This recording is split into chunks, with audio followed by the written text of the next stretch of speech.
Welcome to the channel, Abhyasa the Learning. In today's video, we're diving into the world of ServiceNow Script Includes.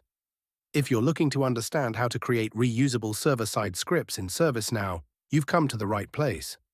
Script Include, a script include in ServiceNow, is a reusable server-side script written in JavaScript.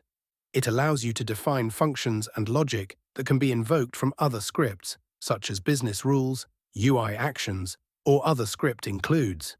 This helps in reducing code duplication and promotes reuse across different parts of the platform. Types of script includes on-demand, classless. These are executed when explicitly called. They do not define a class and are simple to use. Extendable classes.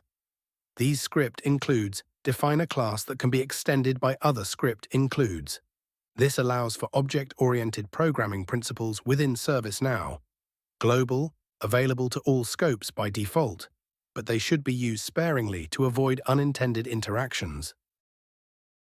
Calling a script include server-side. You can call a script include in business rules or other server-side scripts using the new script include name, .method name pattern.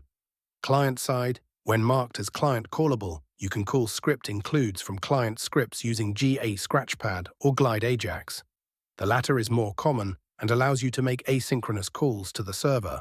Best practices: always ensure that your script include is modular, with each method performing a single task. Use error handling and logging to make debugging easier. Avoid making a script include client callable unless necessary, as this can have performance implications. Use cases: complex data operations. Performing database operations that involve multiple steps.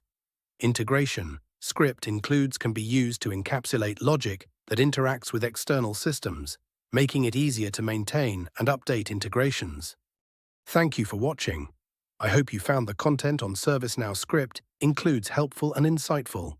If you enjoyed the video, please give it a thumbs up, share it with others who might benefit, and don't forget to subscribe to the channel for more ServiceNow tutorials and